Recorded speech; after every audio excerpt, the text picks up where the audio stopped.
JG Collects back again, more with the Cleveland Fan Fest, the first ever. And today I got a special guest, an artist and an author. I'm with Halah Miller with Halah Moon Studios. How's it going today? It's actually been going really well. This is my first anime convention in about 12 years, and I'm so glad I came back to it. It's been so much fun meeting people again. Wow, welcome back. How did it feel after being on a hiatus for 12 years? It was very different. I spent a lot of time honing my writing skills, and I was actually abroad in Japan for 4 years teaching English. So I was definitely getting life experiences in, but it's very nice to just be around other anime nerds.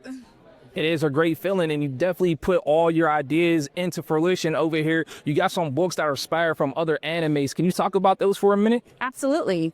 So my novel series, the Eden Trilogy, is actually very much like X-Men coded if they were just getting their powers in a fantasy setting. My Kuro Kenshin action-adventure manga is if you're a Bleach and Inuyasha fan, you're going to get that traditional Japanese storyline and a present storyline as well. Trying to solve the mystery and uncover if a samurai was actually a good guy or not.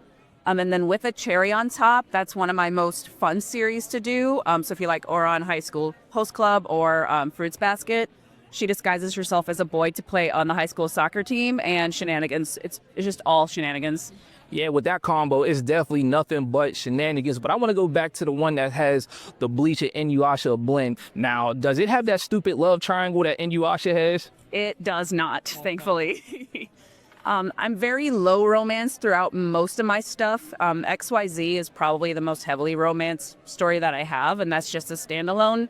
But with the Kuro Kenshin, which is that Inuyasha Bleach-inspired story, I'm very much getting into that Japanese culture side of it and playing with past and present lines interacting with each other and how more information is revealed about the story. Wow. Now, how long does it take you to put all this together? In my prime, so when I started these, I was in high school and I did most of it through college. I could knock out an entire volume, which is about 200 pages, in 6 months. In my prime. That is dedication. And where did the inspiration come to even just do this, to even to do the artwork? I was just a doodler, and I was writing stories since I was in about middle school. But when I got into high school, my advisor saw me drawing in study hall, and he was the one who challenged me and said, "Why don't you create a comic?" And I said, "I will." So that summer, I started Kuro Kenshin, my first series ever. And by the time I graduated, I had that first volume done. And that first volume progressed to a lot of things. Now you're in conventions. I ask everybody who's an artist or even voice actors, what is your favorite project? What is your favorite one? And everybody always gives me the same answer. They're all my babies, but which one would you say would be a good starter? Honestly, Kuro Kenshin, I think, in terms of how the story developed, but also you get to see how my art developed. Because I started it when I was 16 years old, finished the initial set of it when I was about 23, and now I'm actually extending the ending and giving it the time it deserves. So, 10 years later, I'm adding more art to it, so you can kind of see my art development and the story, and I just think it has the most variety of characters as well. That is amazing to hear and amazing to see. You put your heart and soul into all of this. Now, what is the fan favorite that's kind of your bestseller? Today, my novels were my bestsellers, and it was kind of surprising because obviously I'm in an anime convention, so I'm oh yeah, the manga is gonna catch people's eye right away. But I think everybody was really jiving with the X-Men vibe today. I'm wearing X-Men rep today. And so everybody really liked to jump on to the novel series because it has that X-Men flavor, but the fantasy setting.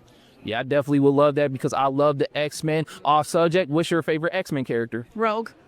Of course. On my shirt. Yeah, and then Gambit right there. I love to see you. Power couple, best couple ever. But Magneto's, if I have to pick another one, I'll pick Magneto. He's great. I love him. Now, would you ever think about expanding your genre into horror, more gory type things? I might do it as a challenge or a short story, but I think the expanse of the universe I have, even branching off of these series, is still so large. I have so much more to do with it. But I've never said no to anything, and if I have the time and the inspiration, it could happen. Well, something in the suggestion box. Now, are you going to be at any other upcoming conventions or anything? I'm going to be at Animate in Columbus from June 13th to June 15th this June. Yeah, so just a couple months. Now, do you have any ebooks for everybody who can't get their hand on a physical copy? I do. All of my books are available on Amazon. So usually if you put in H.H. Miller and Tower of Dogs, that comes up the easiest. But you can get them all in ebooks. And I also have my own online store as well where I do ship them out. And where can people find you on social media? You can find me at Halah Moon Studios. So Instagram, Instagram.com/Halah Moon Studios. And then I'm also on YouTube at Halah's Back. That's HALAAH. HALAHSBACK. Sorry. I was like, how many letters did I put? Hey, it happens to the best of us. Y'all heard all that information. Make sure y'all go follow the Instagram, the YouTube. I'm JG Collects. And like that, I'm out.